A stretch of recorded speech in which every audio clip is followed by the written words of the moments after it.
Hello, beautiful people of the internet. How are you doing today? My name is Jackie and welcome back to my YouTube channel.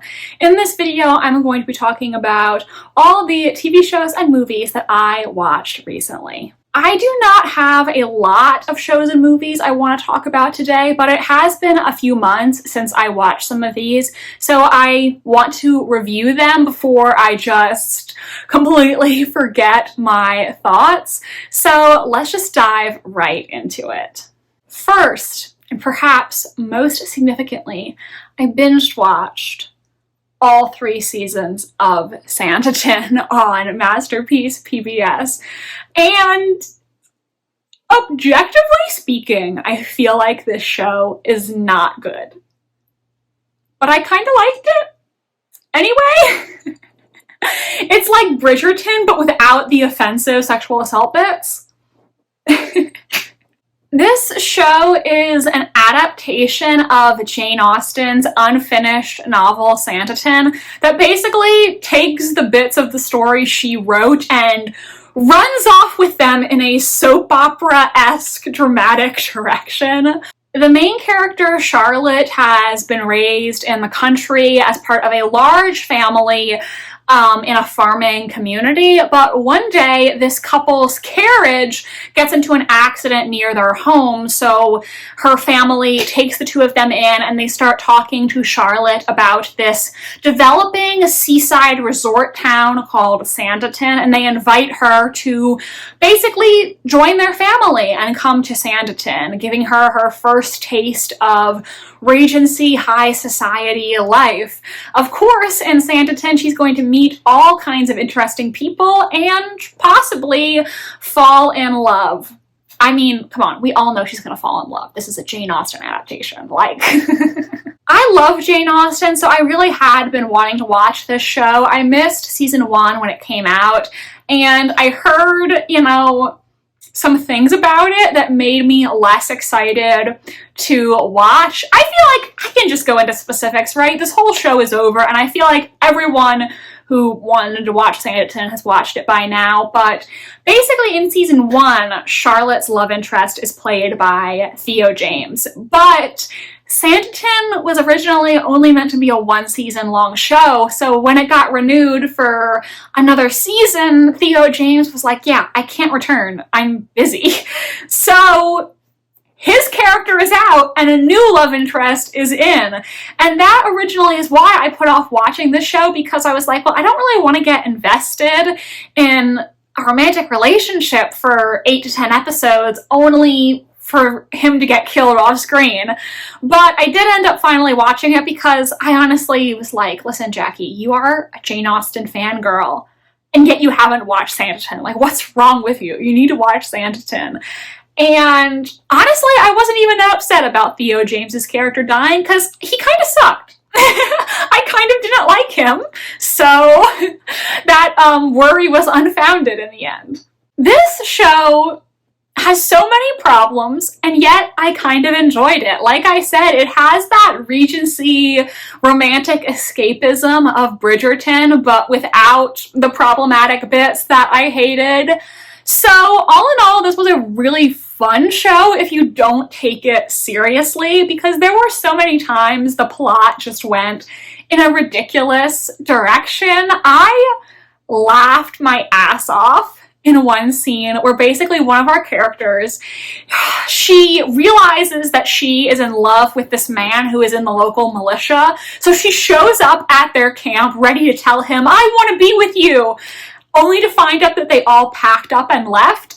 And the guy tells her, yeah, they're on their way to India. To India? Like what? Like, did they just... How in the course of one day did they make plans to go to India that didn't exist before? It's not like they can just call up, like, India on the phone and be like, hello, India Tourism Board, are you looking for a local English militia? Like, how did they make these arrangements? The logistics don't make sense. I literally was laughing my ass off when he was like, yes, they've gone to India. And I'm like, how did these plans come about? It makes no sense.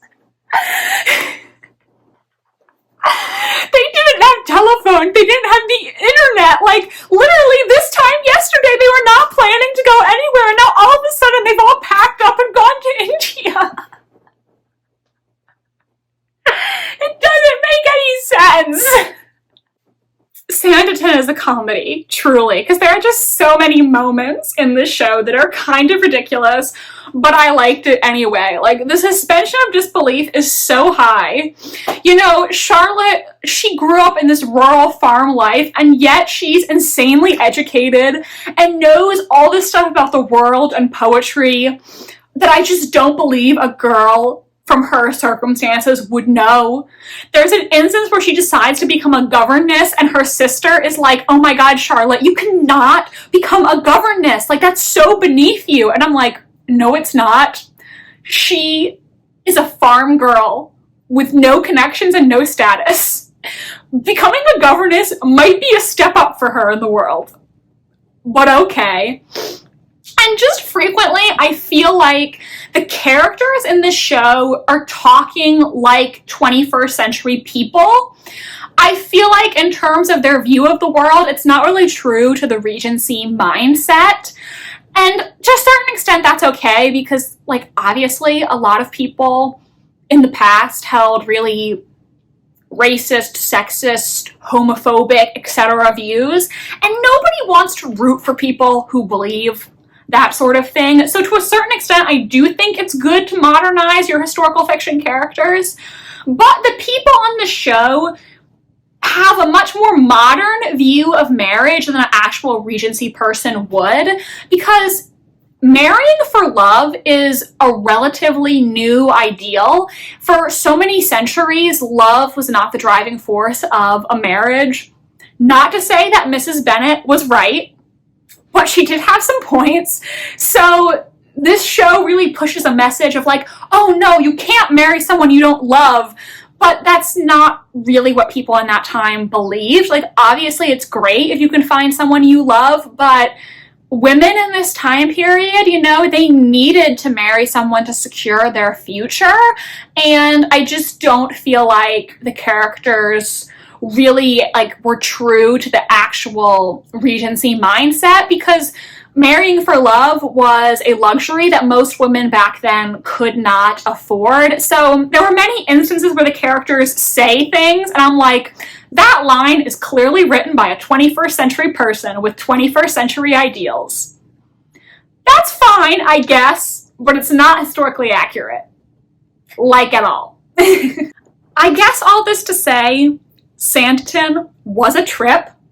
I had fun. I think there were instances where it was absolutely ridiculous and things did not add up. But if you just want to, like, turn your brain off and watch a Jane Austen soap opera, watch Sanditon. Like, it was ridiculous, but it was fun. What would a Regency era soap opera be called? The Prideful and the Prejudiced? The Young and the Doweryless? Like, I don't know. Oh, God. Next, I also watched the BBC/PBS adaptation of The Woman in White by Wilkie Collins, and I did quite enjoy this. So, basically, The Woman in White is a Victorian classic novel, and many people consider it to be one of the earliest examples of a mystery novel. The main character, Walter Hartwright, is a young painter, and one night while he is walking along, he sees this very mysterious woman in white. He ends up going to this estate where he's been hired to teach I guess he's not a lord. Is he a baronet? He's hired to teach the baronet's nieces painting and drawing, and when he arrives, he realizes that his new employers might have a connection to this mysterious woman in white. Hopefully I explained the plot well. I don't know. I really enjoyed The Woman in White when I read it, and I did enjoy this adaptation as well.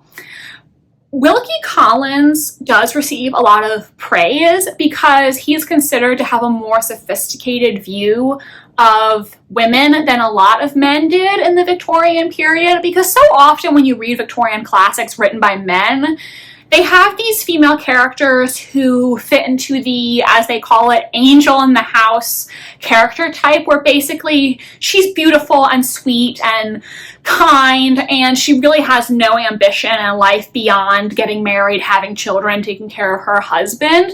But Wilkie Collins wrote the character of Marian, who is a very unconventional woman, and she has desires outside of marriage. I know, the bar is in hell, but at this time period, this was considered a woke view of women. Like, what? Women actually have wants and needs outside of their relationships to men? Groundbreaking!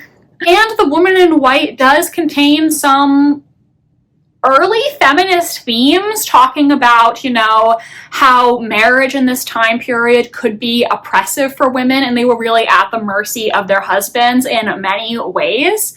And I think the adaptation really does play up these feminist ideas to make it more appealing for a modern audience. One thing I appreciated about the adaptation is they did give the character of Laura more personality. Laura is the half-sister of Marian and Walter's love interest. In the original novel, I think Laura was a little bit more of an angel in the house sort of woman, where she didn't have much of a personality, so I like that the adaptation fleshed her out a little bit more. I feel like Walter, who's supposed to be the main character, really kind of took a back seat to Laura and Marian in the adaptation, though. Like, there were a couple episodes where we didn't see him at all, and I was like, what happened to Walter? I thought he was the main character. The adaptation also introduced an entirely original character, and honestly, I'm not really sure why he was needed. I think, like, that storyline didn't need to be in the adaptation. They create this character who's not in the book named Erasmus Nash.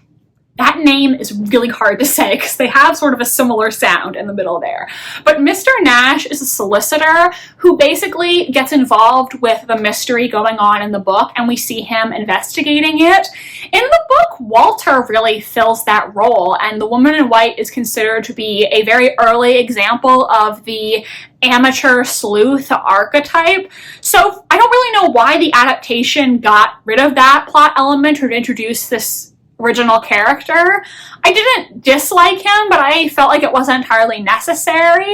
And also, if they insisted on having Mr. Nash as a character, I think they should have introduced his backstory earlier, because basically in the last episode of the miniseries, we find out all this stuff going on with Nash's personal life, and I didn't really care.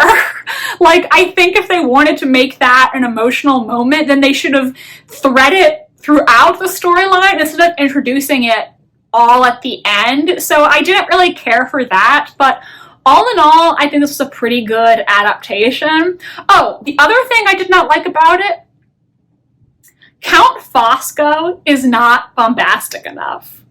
They made him young and hot and, like, kind of sexy, but Count Fosco in the book is a weird guy and kind of like an unintentional comedy king. So I wish he'd still had more of his original book personality, but that's okay. All in all, I thought it was still a really well done adaptation, and it was an enjoyable watch.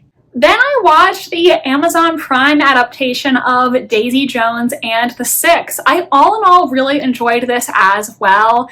This is an adaptation of Taylor Jenkins Reid's novel, which follows the members of the titular band Daisy Jones and the Six at the height of their fame back in the 70s. I think it was the 70s. They broke up for no apparent reason, but now they are all being filmed for a documentary about their band, and finally the real reason for their breakup is going to come out.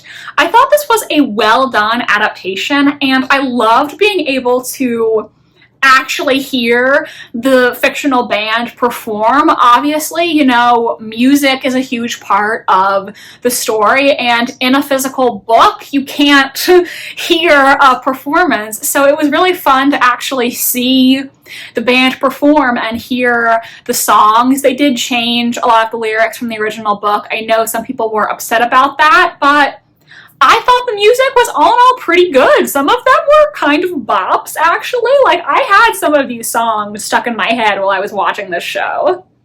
I thought all the acting performances were really good too, and honestly, my biggest complaint about this is just I think the show was too long.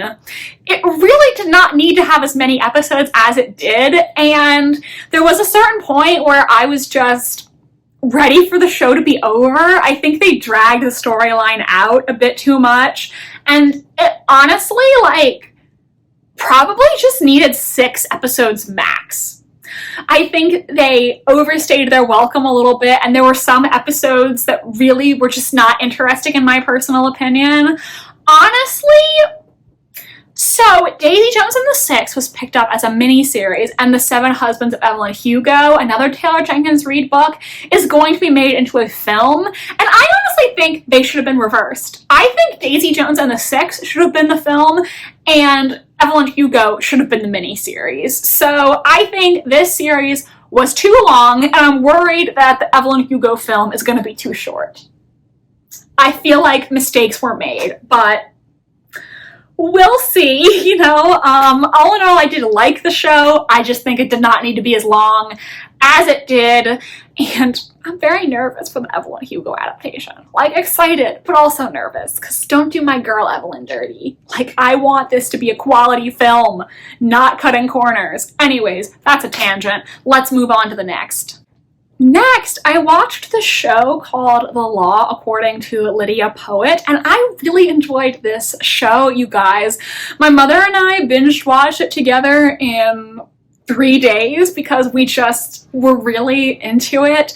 This show is actually originally in Italian, but it is on Netflix and dubbed over in English. It follows Lidia Poët, who is living in Turin in the late 1800s. She has always wanted to become a lawyer like her father and her brother, but because she's a woman, they will not allow her to practice law in this time period, and her father, who is deceased by the beginning of the show, had always discouraged her from pursuing this career path. However, Lidia is not willing to give up, so she convinces her reluctant brother to let her move in with his family and work as his assistant dealing with murder cases. She moves in with the family, sometimes meddles, much to her brother's chagrin, and also develops an affection for...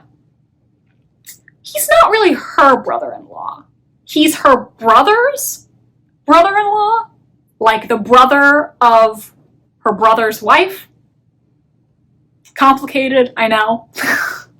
Think of it as like an Emma and Mr. Knightley situation, you know, because their siblings are married to each other, but they themselves are not related, you know, that sort of vibe. But anyways, tangent, I really enjoyed this show. It was so much fun, just some zany historical mystery antics, and I loved it, you know? I think this is perfect for people who love one of my favorite TV shows, Miss Scarlet and the Duke, which if you like that, you'll like this. They both hit the exact same like vibes. And also, if you like something like the Veronica Speedwell Mysteries by Diana Raybourn, then you should watch Lidia Poët, because they just all scratch the exact same itch, you know? Like, I just want to watch my patriarchy fighting, strong-willed, like a lady investigator, you know, having these adventures in the late 19th century, maybe falling in love along the way, and just getting into all this stuff that maybe she shouldn't be getting into, but she's so delightful that you support her 100%, you know? So if you are into this sort of thing, I recommend watching this show. It was honestly a blast. It was just really fun, and I hope that there will be a season 2. And finally, I watched something I have been wanting to watch for so long. I watched the Alfred Hitchcock adaptation of Rebecca by Daphne du Maurier. I really enjoyed it. I have been wanting to watch this film ever since I read the book, but I wasn't able to find it on any streaming service or on demand. The other day though, my dad sent me a text saying that he'd found the film on YouTube and he asked me if I wanted to watch it with him, like have a little virtual watch party. Basically, the story of Rebecca is this. We follow our nameless female narrator. Her first name is never given in the book or the film adaptation. She is working as a companion for a wealthy older woman, and while they are in Monte Carlo, our heroine meets this wealthy widower named Maxim de Winter. After a whirlwind romance, the two of them marry and head back to England to live in his Gothic Cornish estate called Manderley. However, upon her arrival at Manderley, our heroine cannot escape the memories of Maxim's first wife, Rebecca. Rebecca was a woman who was wealthy, beautiful. She was really well liked by seemingly everyone, and our heroine just sort of becomes obsessed with Rebecca. She is worried she will never be able to fill Rebecca's place and that no one, not even Maxim, will ever be able to love her like they loved Rebecca. This was honestly just a really well done adaptation that I thoroughly enjoyed. I felt like, from my memory, it was fairly faithful to the book, except for in one major instance. So this film actually makes some changes to the ending of the book, and there is a reason for that. So apparently, when this film was made in 1940, there were rules in Hollywood about that time, basically policing the morality of films. There were certain things that you were not allowed to do in a film, and if you did them, then you were going to be censored because there was this regulatory body that wanted to make sure all films met these certain moral standards. So had Hitchcock not changed the ending of Rebecca, he would have gotten in trouble because it involves a plot element that at that time was considered a big no-no. So the ending is somewhat different, and it's kind of interesting to think about, like, there was this policing of films going on this time, like what you were and weren't allowed to do in your movies. So no spoilers, but all in all, I really did like this film. I've been wanting to watch it for so long, and I'm happy that I finally did. Alright everyone, so that is what I have watched recently. Have you watched any of these shows or movies? Are you gonna check any of them out after hearing my reviews? Do let me know in the comment section down below. My social media links are in the description if you want to follow me on Tumblr, Instagram, or be my friend on Goodreads. Please subscribe to my channel if you'd like to see more from me. I post new videos every Wednesday and Sunday. Thank you so much for watching, and I hope you have a worthwhile rest of your day. Bye, and I'll see you next time.